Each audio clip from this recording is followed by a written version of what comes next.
بس بس بس بسم اللہ الرحمن الرحیم. اللہ تیری عبادت کرتے ہیں, تیرے سے مدد مانگتے ہیں. جناب پیر سید منور حسین شاہ صاحب,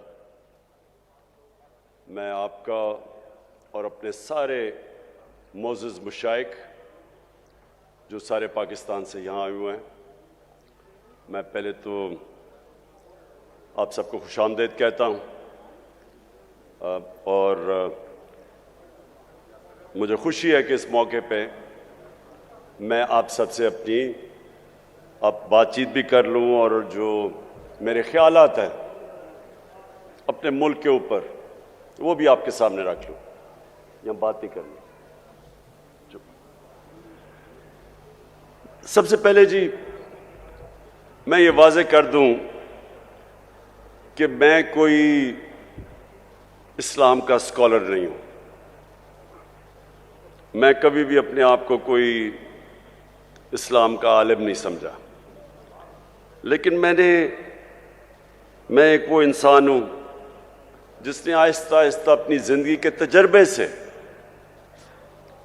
اور تجربہ وہ جو کہ میری کرکٹ کی وجہ سے ساری دنیا مجھے پھرنے کا موقع ملا. میں نے اپنی یونیورسٹی بھی باہر کی, اور پھر کوئی اپنے 20-25 سال زندگی کے آدھا وقت پاکستان گزارتا تھا اور آدھا ملک سے باہر گزارتا تھا کرکٹ کی وجہ سے. تو میں نے اپنی زندگی کے تجربے سے اور دنیا کو سٹڈی کرتے ہوئے میں اپنے دین کی طرف آہستہ آہستہ آتا گیا. اور میں جو باتیں کرتا ہوں وہ میں ایک اسکالر کی حیثیت سے نہیں کرتا. وہ انسان جو اپنے آپ کو بڑا خوش قسمت سمجھتا ہے کہ اللہ ایک اپنا کبھی کسی کے اوپر خاص کرم کرتا ہے تو اس کو وہ ایمان دے دیتا ہے. اللہ کا جو سب سے بڑا تحفہ, میں اپنے بیٹوں کو بھی یہ بتاتا ہوں کہ اگر جو سب سے بڑی نعمت اللہ کسی کو دے سکتا ہے وہ ہے ایمان کی. بولنا نہیں ہے, وہ ہے ایمان کی. اگر ایمان انسان کو دے دیتا ہے, میری نظر میں, پھر سے میں ایک اسکالر نہیں اپنی حیثیت سے بات کر رہا ہوں, وہ انسان کو آزاد کر دیتا ہے. جو ایمان ہے وہ سچا ایمان ہے ہی وہ جو ایک انسان کو آزاد کر دیتا ہے. کیونکہ وہی جب آپ لا الہ الا اللہ, آپ کے دل میں جب اللہ ایمان ڈال دیتا ہے اس کا مطلب ہی کچھ اور ہو جاتا ہے. بنسبت کہ ہم دنیا میں نے بڑے مسلمان دیکھے ہیں, کلمہ بھی پڑھتے ہیں, لیکن وہ ان کو آزاد نہیں کرتا.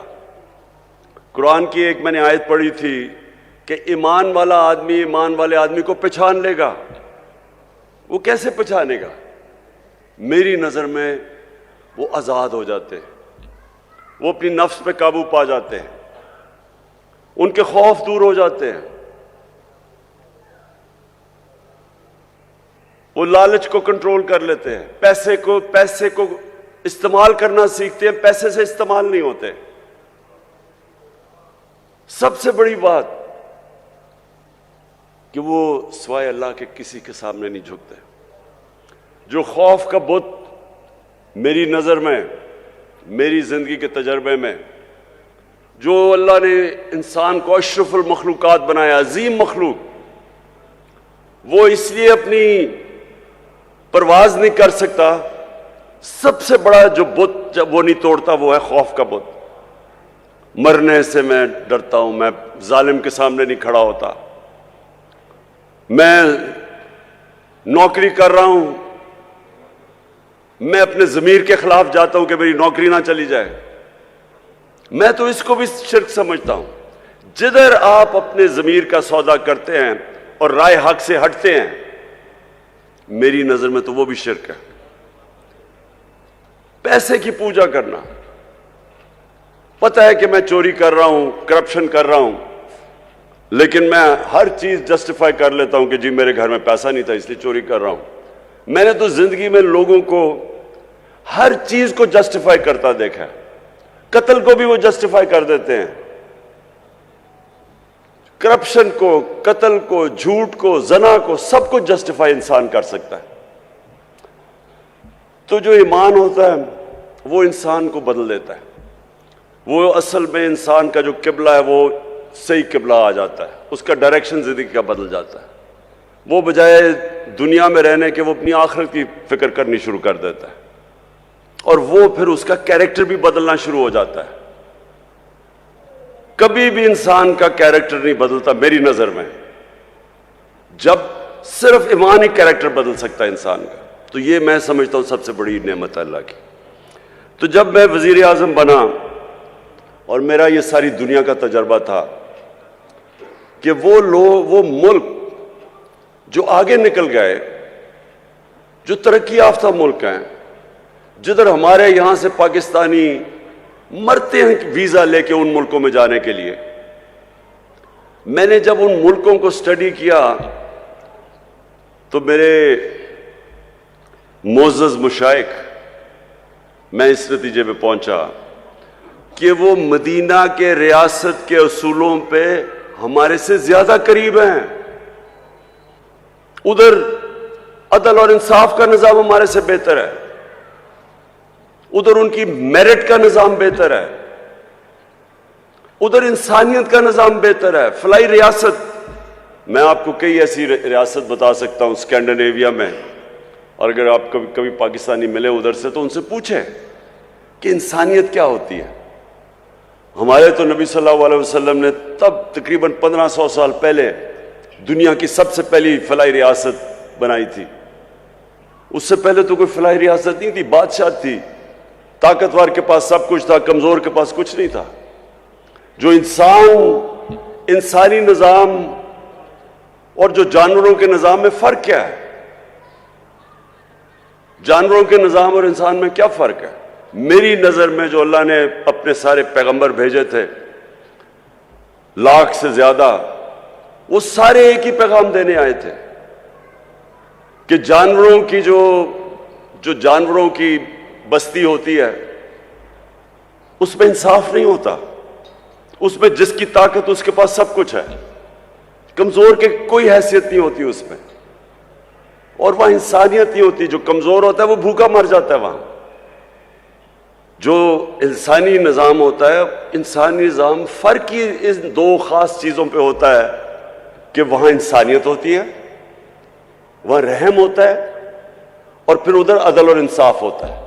یہ دو بنیاد ہیں جو فرق کرتی ہے ہمیں جانوروں سے، اور سارے اللہ کے پیغمبروں کا بنیادی پیغام ہوتا ہی ہے۔ تو ہم نے جو مغرب میں ریاستیں دیکھی، مجھے افسوس سے کہنا پڑتا ہے کہ میں نے پاکستان میں تو نہیں دیکھا ویسی انسانیت، میں نے تو یہاں ویسا انصاف نہیں دیکھا۔ میں نے تو میرٹ بھی انصاف کا حصہ ہے کہ جو محنت کرتا ہے اس کو اس کا حق ملنا چاہیے، میں نے تو یہاں نہیں دیکھا۔ آپ دیکھ لیں، آپ کے خاندانی یہ جو 2 پارٹیز ہیں، 2 خاندان ہیں، وہ ان کے خاندان کے علاوہ کوئی اوپر ہی نہیں آ سکتا۔ یہ تو مدینہ کی ریاست آپ سٹڈی کریں، جو محنت کرتا تھا، جو اچھے کام کرتا تھا وہ اوپر چلا جاتا تھا۔ سلمان فارسی کی مثال دیتے ہیں، تو باہر سے آیا تھا، اس کو انہوں نے کیونکہ اس میں قابلیت تھی اس کو اوپر آنا پڑا، میریٹوکریسی تھی، وہ انصاف کا حصہ ہے۔ ہمارے ملک میں دیکھ لیں کتنی میریٹوکریسی ہے۔ میں نے کہہ دیا کہ آرمی چیف کو میرٹ پہ آنا چاہیے، مصیبت پڑ گئی ساری جگہ۔ تو یہ ہمارے مسئلہ یہ ہے کہ میرٹ کا مطلب ہی نہیں ہمیں سمجھ۔ آپ اگر دنیا میں مقابلہ کر لیں، جس معاشرے کے اندر انصاف اور میرٹ ہوتا ہے وہ آگے نکل جائے گا اس معاشرے سے جس میں میرٹ نہیں ہوتا۔ 2 کرکٹ ٹیم چلے، میں نے کرکٹ میں 20 سال دنیا میں انٹرنیشنل کرکٹ کھیلا۔ ایک کرکٹ ٹیم میرٹ پہ سلیکٹ ہوتی ہے، دوسری سفارشوں کی ہوتی ہے۔ جو مرضی آپ کر لیں میرٹ والی ٹیم جیت جائے گی۔ اسی طرح جس ملک کے میرٹ پہ ادارے اوپر آتے ہیں وہ آگے نکل جائے گی.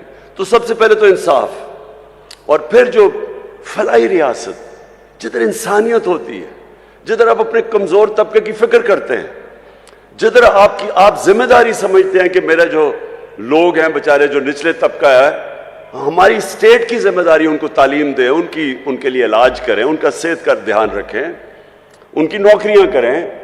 یہ آج آپ یورپ چلے جائیں, برطانیہ چلے جائیں, آپ ان ملک کو علی پیچھے ہو, آپ دنیا میں چلے جائیں, ہر جگہ کے اوپر آپ کو یہی نظر آئے گا کہ بہتر ان کا سسٹم, سوشل سیکیورٹی سسٹم بہتر ہے, فلاحی ریاستیں ہیں. وہاں عدالتوں میں جاؤ, وہاں عدالتوں کے اندر کمزور سے کمزور آدمی کی عدالت کے اندر ان کو انصاف ملتا ہے. تو میں جب مدینہ کی ریاست کی بات کی, اور پہلے نہیں کی, جب ہمیں حکومت ملی تب میں نے شروع کیا. تو یہ میں نے لوگوں کو سمجھانے کی کوشش کی کہ دیکھیں جو وہ اصول تھے جس کے اوپر میرے نبی صلی اللہ علیہ وسلم نے مدینہ کی ریاست کھڑی کی تھی, کیوں اللہ ہمیں حکم کرتا ہے کہ نبی کی سنت پہ چلو؟ کیوں اس کا حکم ہے؟ ہماری بہتری کے لیے. اللہ کو تو بے نیاز ہے, اللہ کو تو آپ فائدہ نقصان نہیں پہنچا سکتے, لیکن یہ ہماری بہتری کے لیے کہ اگر ہم ان کی سنت پہ چلیں گے تو ہماری بہتری ہوگی.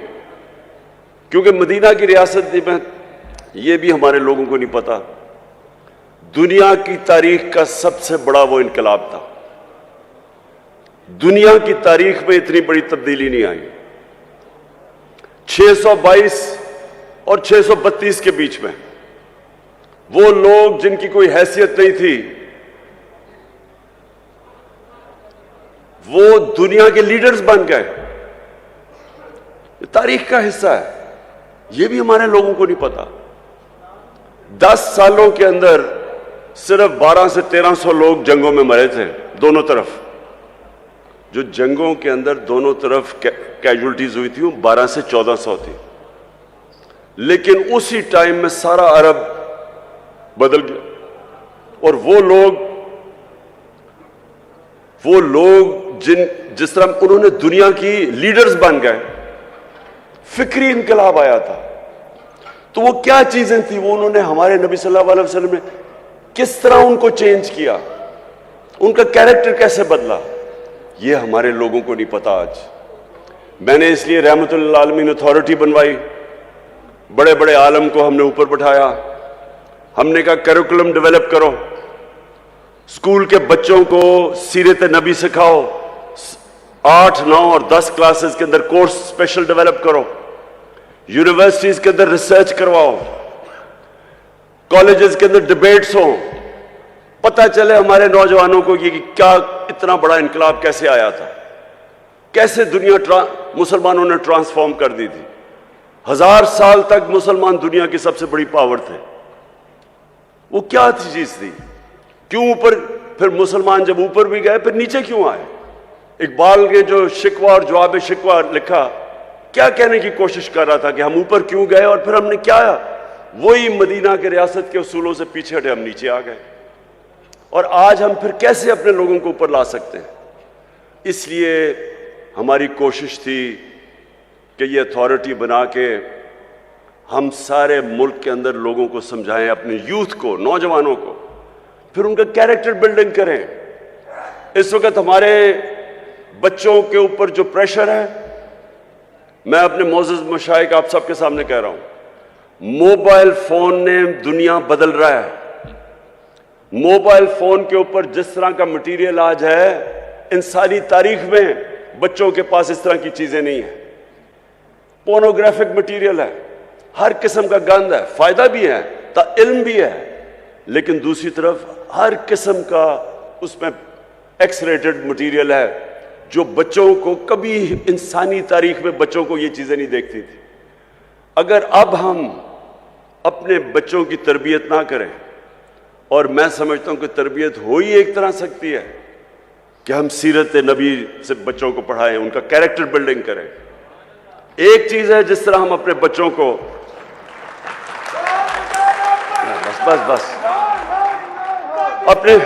بس بچوں کو ابھی سے ان کی تیاری کروائیں اپنی حفاظت کرنے کے لیے, کہ جس طرح کا یہ ہے. اور میں آپ کو بتا رہا ہوں, میں جب پرائم منسٹر تھا, میں نے جب آئی جیز کو بلوایا, ان سے پوچھا کہ بتائیں کون سی جرم تیزی سے بڑھ رہے ہیں. تو ہمارے زمانے جب میں 4 سال پہلے کی بات کر رہا ہوں, تو جو سیکس کرائمز ہیں یہ تیزی سے بڑھ رہی ہیں پاکستان میں. بچوں سے جو زیادتی ہیں وہ بڑھ رہی ہیں, اور وہ اس کی بہت بڑی وجہ موبائل فون ہے. لیکن ہمیں اب اپنی بچوں کی تربیت کی ضرورت ہے. اور میں پھر سے کہتا ہوں کہ ایک ہی طریقہ ہے ہم اپنے بچوں کا کیریکٹر بلڈنگ کر سکتے ہیں, سیرت نبی سے. اور میں دوسری بات کہتا ہوں کہ دیکھیں, مجھے بار بار کہا جاتا ہے کہ آپ بڑی ضدی ہیں, آپ کہ آپ یہ نہیں کریے جو لوگوں نے کرپشن کی ہوئی ہے بس ان کو چھوڑ دیں, ان کو معاف کر دیں, ان کے اوپر نہ بات کریں, ملک کا سوچیں. مجھے بڑے جو میں حکومت میں بھی تھا تو مجھے پریشر پڑتا تھا کہ جی NRO دے دو ان کو. دیکھیں یہ بھی آپ کے لیے بہت ضروری ہے کہ میرے جو معزز مشائخ ہیں, آپ کو لوگوں کی تربیت کرنی چاہیے.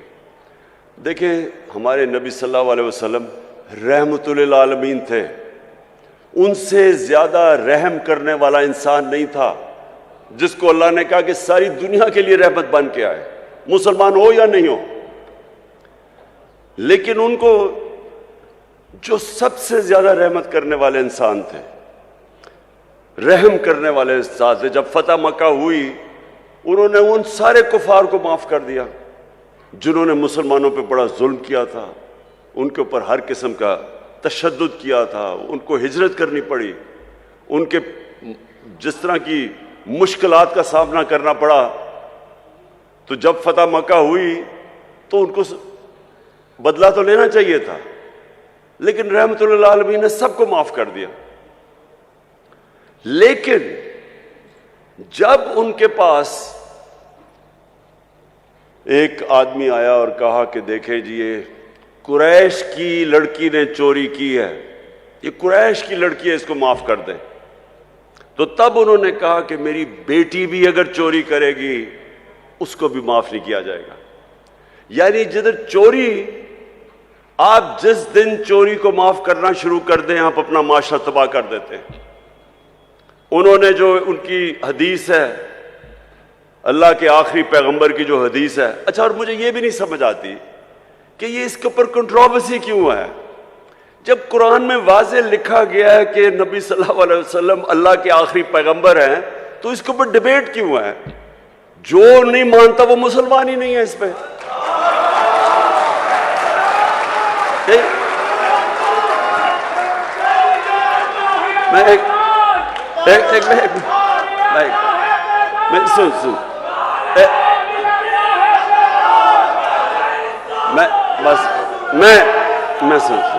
میں صرف یہ کہہ رہا ہوں کہ یہ بار بار کہ جی وہ فلانا قائدیانی ہے, کسی کے اوپر بھی انگلیاں اٹھائی جاتی ہیں. میں سمپل بات کر رہا ہوں, جس نے بھی قرآن پڑھی ہوئی ہے اس میں یہ چیز تو واضح ہے نا کہ محمد مصطفیٰ نبی صلی اللہ علیہ وسلم اللہ کے آخری پیغمبر ہے, واضح ہی ہے. تو اس کے اوپر تو ڈبیٹ ہی نہیں ہے, ہم ایسے کہ کبھی کسی کے اوپر انگلی اٹھاتے ہیں.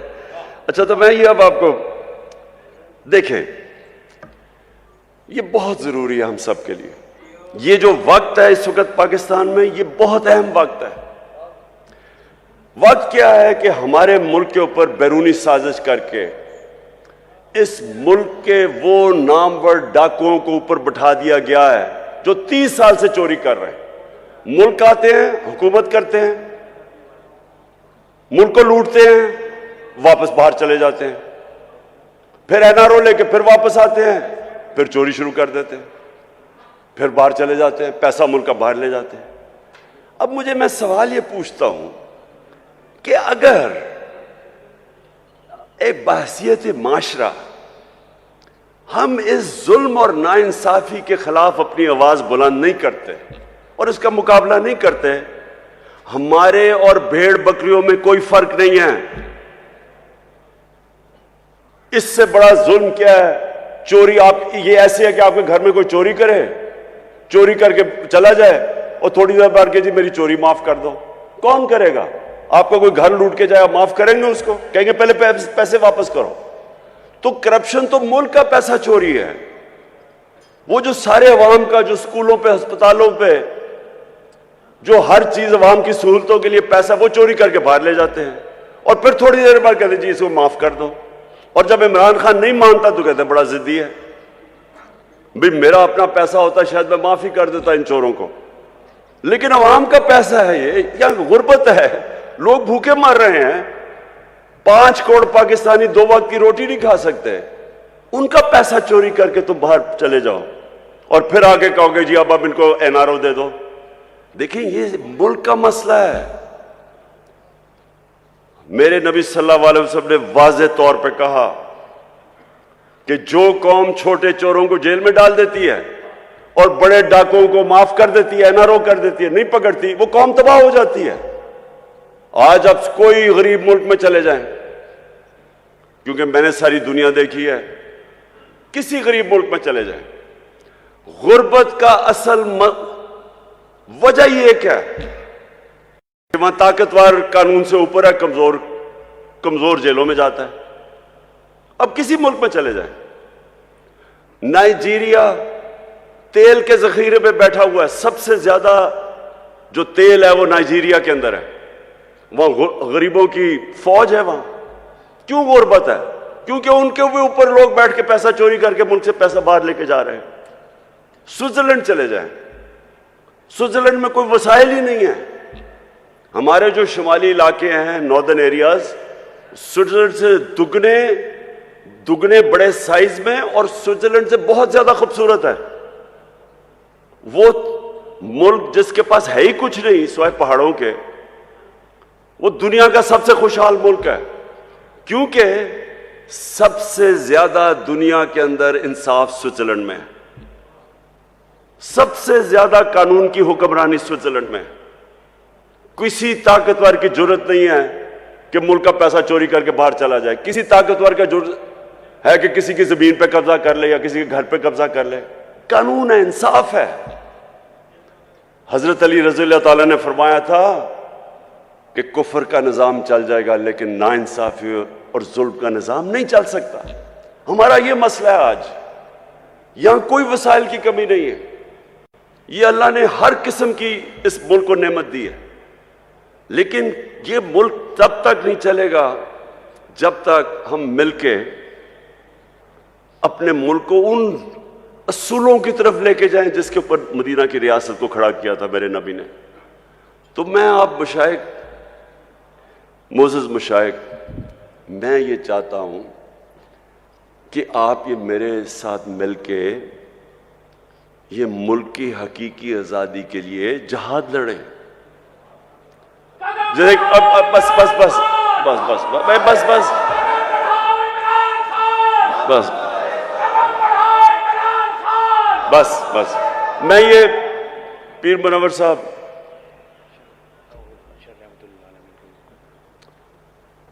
پیر منور صاحب، آپ کے بڑوں نے قائد اعظم کی مدد کی، اس سپورٹ کے بغیر پاکستانی نہ بنتا۔ بہت بڑی طاقت مشائخ کی تھی قائد اعظم کے ساتھ۔ آج آپ سب کی پھر ضرورت ہے کہ جو پاکستان کے اوپر اس وقت کیا جا رہا ہے، جو واردات ہوئی ہے، کہ ایک باہر سے سازش ہوتی ہے، امریکی حکم دیتا ہے ایک ہمارے ایمبیسڈر کو کہ عمران خان کو ہٹا دو، اور اس کے بعد یہاں سارے مل کے جو یہاں کے غدار ہیں وہ مل کے گورنمنٹ کرا دیتے ہیں اور پھر چوروں کو اوپر بٹھا دیتے ہیں۔ اور اگر ہم اس کو تسلیم کر جاتے ہیں تو ہمیں یہ بڑا واضح ہو جانا چاہیے کہ ہم اپنے ملک کی مستقبل کی قبر کھود رہے ہیں. اس لیے یہ جو آنے والے دن ہیں اس میں آپ سب کو اپنی ڈیوٹی دینی پڑے گی اپنے ملک کے لیے. میں صرف آپ سے یہ چاہتا ہوں کہ لوگوں کو کم از کم نبی صلی اللہ علیہ وسلم کی سیرت اور سنت کے تحت لوگوں کو اب جگانا شروع کریں. ان کی سب کچھ انہوں نے جو اصول بنائے ہوئے ہیں کہ ملک چلتا کیسے ہے، عدل اور انصاف کیا ہوتا ہے، انسانیت کیا ہوتی ہے، وہ آپ لوگوں کو آپ کو ضرور تبلیغ کرنی چاہیے اس وقت، کیونکہ یہ ٹائم نہیں ہے. ہم بڑی تیزی سے نیچے جا رہے ہیں. ابھی شہباز شریف نے جا کے امریکہ میں معافیا مانگی ہے کہ جی خدا کے واسطے ہمیں پیسہ دے دو نہیں تو ہمارا ملک تباہ ہو جائے گا. سوچیں اتنی محنت کر کے سازش کر کے 5 مہینے پہلے گورنمنٹ آتی ہے، آج ساری امریکنوں کو وہاں جا کے کہہ رہا ہے کہ جی خدا کے واسطے ہماری امداد کر دو نہیں تو ملک کا دیوالیہ نکل گیا، نہیں تو ہم اپنے قرضے نہیں واپس کر سکتے.